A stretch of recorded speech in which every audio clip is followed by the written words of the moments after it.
এই যে চীন যে বলেছে যে বাংলাদেশে আভ্যন্তরীণ শক্তির অন্য বিদেশি শক্তির কোনো বিষয় মেনে নেওয়া হবে না। যদিও দুষ্ট বোকারা মনে করছে এটা ভারতের জন্য, আমার কাছে কিন্তু মনে হয়েছে, আমি বলবো দুঃখিত, আমি বোকা বলার আমি কথা প্রত্যাহার করলাম। অনেকেই মনে করেছিল এটা ভারতের জন্য, আমার কাছে কিন্তু মনে হয় এটা আমেরিকাকে থ্রেট করেছে চায়না। কারণ তিস্তা প্রকল্প কিন্তু বাস্তবায়ন হয় না, কারণ আমেরিকাও বলেছিল যেদিন চায়নাতে যায় আমাদের জাতীয় ভাইয়া, আমাদের মুসলেখা তারেক রহমান, মুসলেখা প্রধানমন্ত্রী, সেই দিনে কিন্তু চায়নার লোকজন বাংলাদেশের সরকারের সাথে আলোচনা করেছে, আপনি জানেন। তো আপনি এই বিষয়টা কিভাবে দেখছেন? এটা দিয়ে আমরা আন্তর্জাতিক বিষয় দিয়ে শুরু করি, বাংলাদেশের মানুষ তো সারাদিনের ঘটনা জানে। জি প্লিজ। এই যে চায়না বললো যে আভ্যন্তরীণ কোনো বাংলাদেশের ভিতরে কাউকে মেনে নেওয়া হবে না, করিডোর না পাইতেই যদি এই কথা বলে, তাহলে কোনো কারণে আমেরিকার যদি করিডোর আমেরিকাও নিয়ে নেয়, তাহলে দেশে কি করতে পারে? জি প্লিজ। অনেক ধন্যবাদ ফরিদ ভাই, আপনার চ্যানেলে আমি প্রথম আজকে লাইভে আসলাম, ভালো লাগছে। আপনি তো আসলে কি বলবো, আপনার সাথে লাইভ করা একটা সৌভাগ্যের বিষয়, এবং আশা করি আমার চ্যানেলেও আপনাকে আমি অতিথি হিসেবে নিয়ে আসতে পারবো।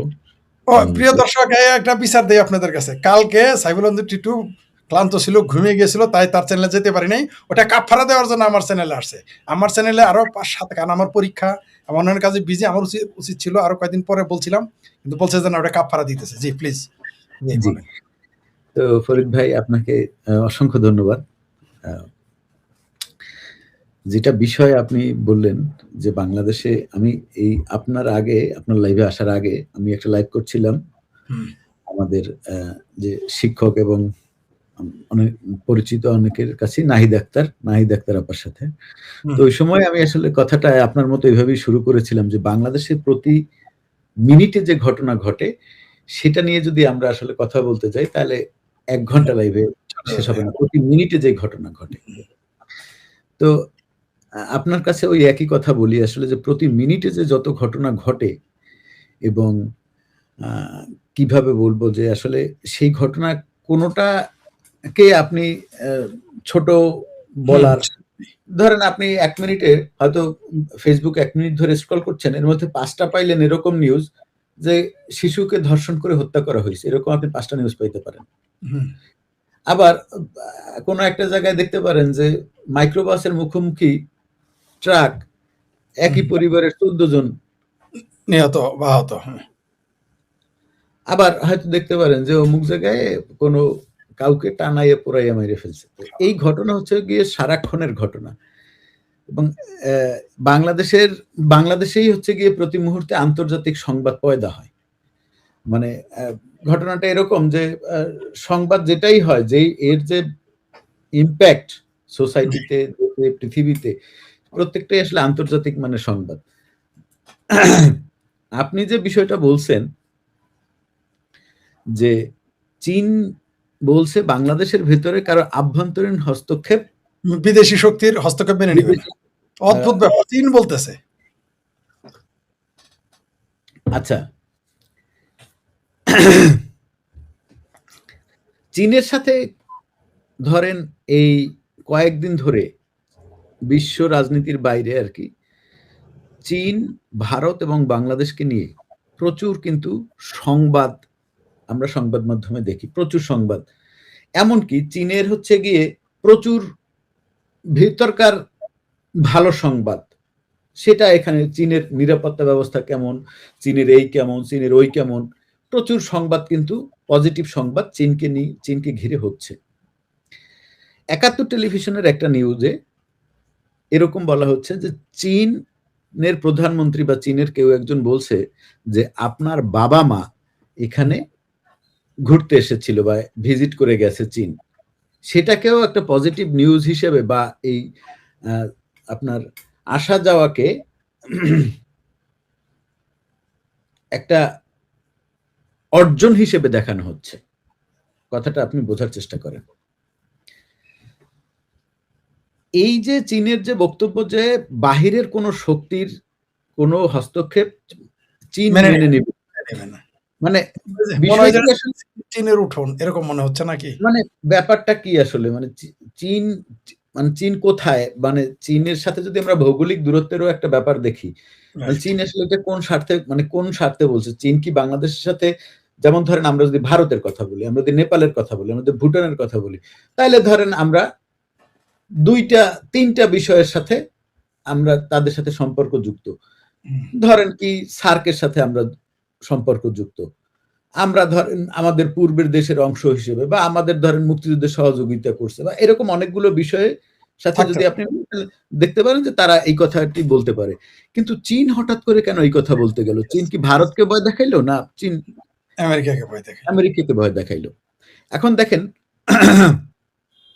বাংলাদেশের যে ক্ষমতার পরিবর্তনের ফলে যে রাষ্ট্র ক্ষমতায় এখন যে সরকারটি আছে, আপনি খুব ভালো করে জানেন যে এটি আসলে কোনো না কোনোভাবে আমেরিকা দ্বারা তৈরি করা, বা আমেরিকার মদতপুষ্ট, বা যেভাবেই বলেন, বা আমেরিকার আশীর্বাদ প্রাপ্ত একটা বিষয় কিন্তু আছে।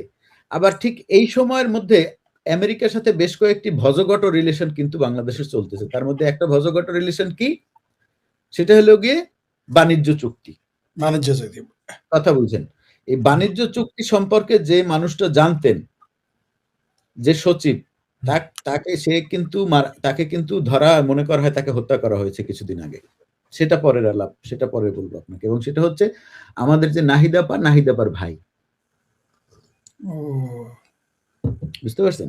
এখন যেটা বিষয় সেটি হচ্ছে, আবার আমেরিকার হামলায় মারা গেছে এরকম একজন বিশ্ব নেতাই বলবো আমি, এরকম একজন বিশ্ব নেতার জানা যায় বাংলাদেশের একজন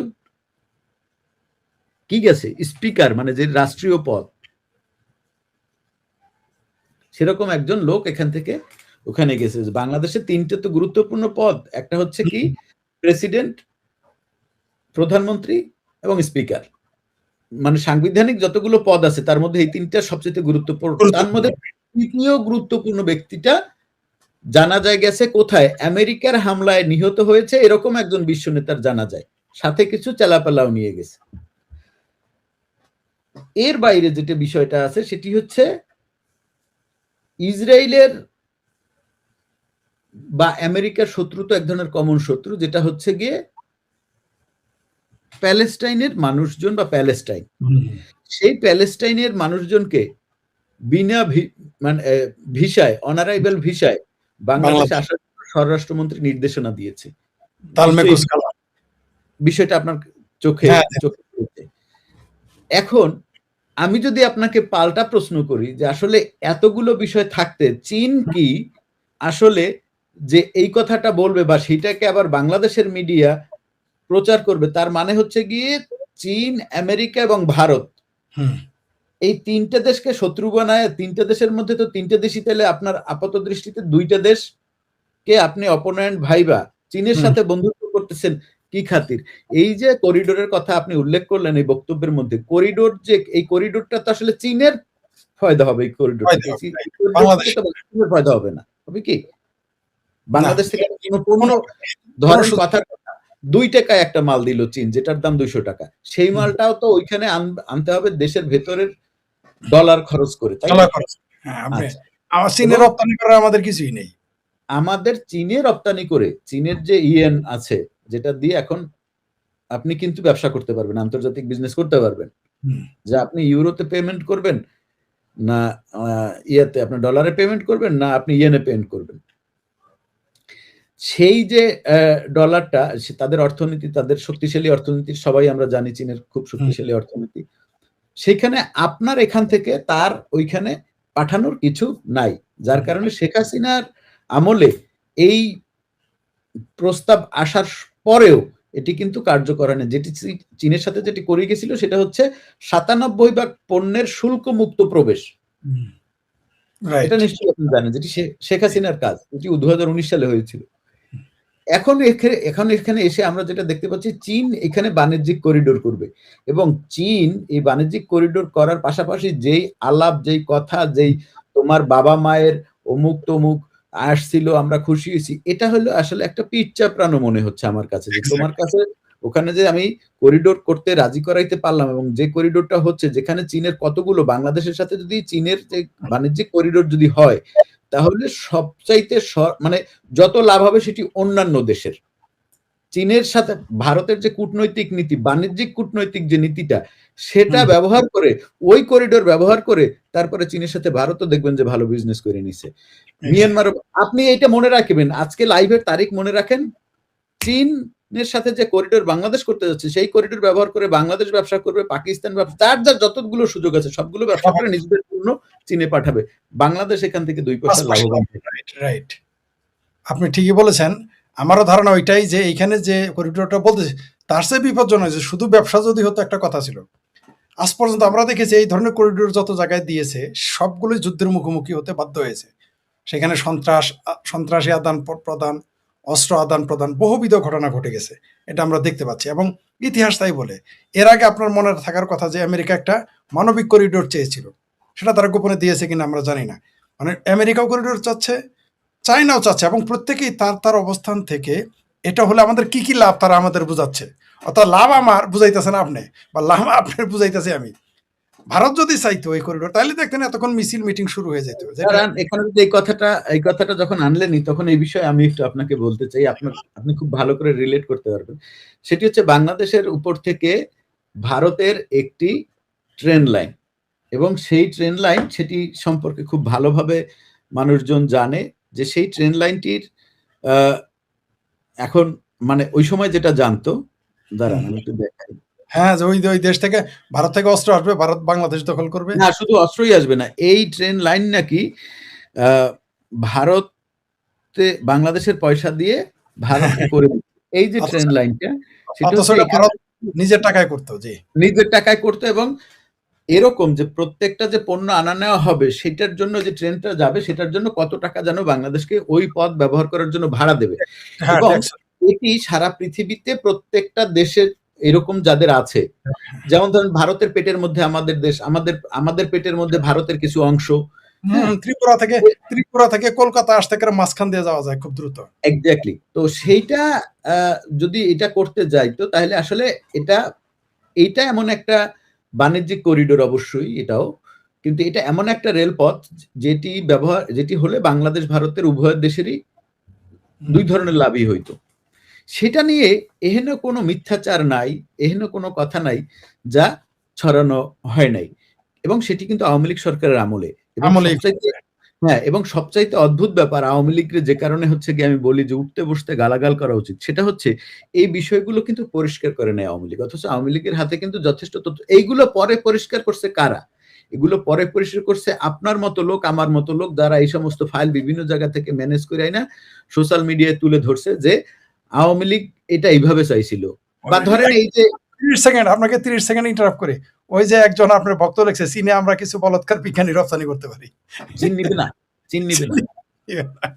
ঠিক আছে, কারণ চীনের ফর্সা ফর্সা পোলা দেখা এরা, মানে আপনাদের কি যে মন্তব্যটা করলেন, আপনার কি মনে হয় যে এই প্রোগ্রাম আমার যে রিপোর্ট বা আমার এটা সম্পর্কে বিশ্ববাসী জানে না? জানে, অনেক ভালোভাবে জানে। তো এখন ফরিদ ভাই, আপনি একটা জিনিস দেখেন, সেটি হচ্ছে এই যে মানে আলগা পীড়িত, এই আলগা পীড়িত হচ্ছে গিয়ে আসলে দেখেন, যে কোনো একটা দেশের চীন, আপনার কি মনে হয় যে চীনের গোয়েন্দা সংস্থা বাংলাদেশে নাই? প্রচুর রয়েছে। আপনার কি মনে হয় না যে বাংলাদেশি লোক তারা চীনের গোয়েন্দা সংস্থার হয়ে কাজ করে, এরকম কি নাই? বহু আছে। তাহলে বাংলাদেশি মানুষ কি বললে, কি করলে খুশি হবে আপামর জনগণ, সেটা কি চীনের ওই গোয়েন্দা সংস্থা তাদের সরকারকে জানায় নাই? অবশ্যই জানে, এবং চিন্তা জানে সবচেয়ে ভালোভাবে। আচ্ছা, এবার সেটা যদি জানে, তাহলে এই যে বর্তমান সরকারের কার্যকলাপ, সেই কার্যকলাপে একটা যে জনসমর্থন দরকার আছে, সেটি কি ওখানকার লোকেদের জানে না? চীনের লোকেরা জানে না? অবশ্যই জানে। আচ্ছা, তাহলে এই যে কথাটা বলছে, ধরেন যদি এই কথাটা যদি ভারতকে উদ্দেশ্য করে বলে থাকে চীন, বা বাংলাদেশকে, আমেরিকাকে উদ্দেশ্য করে বলে থাকে, তাহলে কি বাংলাদেশের এই যে বোকাচোদা জনগণ, তারা এক ধরনের খুশি হবে, এটা কি চীন জানে না? জানে। এবারে আপনার যে প্রশ্নটা, সেই প্রশ্নটা যদি পরিষ্কার উত্তর হয়, আমাকে যে জিজ্ঞেস করছেন যে এটা কি আমেরিকাকে থ্রেট দিল কিনা, বা নাকি ভারতকে দিল, আপনি এটা এই ধরনের তো আপনার প্রশ্নটা ছিল। এটার উত্তর হচ্ছে গিয়ে আমেরিকাকেও না, ভারতকেও না, এটি হচ্ছে বাংলাদেশের যে বোকাচোদা জনগণ, তাদেরকে একটা বোকাচোদা বোঝানোর জন্য এই কথাটা বলা হয়েছে। কারণ বাংলাদেশের যে জনগণ মনে করে যে ধরনের যে পত্রিকায় অনেক গুরুত্বপূর্ণ নামকামওয়ালা যে সোশ্যাল মিডিয়ায় তাদের যে ইয়ে আছে ইউটিউব চ্যানেল বা সেখানে তারা এরকম প্রচার করছে সংবাদের শিরোনাম যে বাংলাদেশে চীন যা দিয়েছে তাতে এখন আর শক্তিতে ভারতের সাথে পারবে না, ভারত বাংলাদেশের সাথে পারবে না। আপনি এই কথাটার মানে কতখানি হাস্যকর। হ্যাঁ, একেবারে এবার এই কথাটা যে বলা হয়েছে বাংলাদেশের জনগণ যে এই কথাটা বলেছে সেটা কি চীন জানে না? অবশ্যই জানে। এইগুলো হচ্ছে কি আসলে মূল ব্যাপার। এইগুলো এদেরকে খুশি রেখে ধরেন কথার কথা এখন যদি চীনে হঠাৎ করে বাংলাদেশের মুমিন মুসলমান যদি এরকম একটা আন্দোলন করে বসে যে চীনে মসজিদ ভাঙে টয়লেট করা হয়েছে সুতরাং চীনের এগেনস্টে আন্দোলন করো। রাষ্ট্র বর্তমান যে জীবিত সরকার বা আছে যে সরকার এই সরকার তো আসলে কোনোভাবে যদি বেকায়দায় পড়ে যায় তাহলে চীনের সাথে তো সম্পর্কটা একটা দূরত্ব তৈরি হবে, সেটাও যাতে না হয়। এইগুলো হলো কি আসলে ভাই ব্যাপার। বাংলাদেশের মুমিন মুসলমানকে কিভাবে বোঝানো যাবে সেটা চীন খুব ভালো করে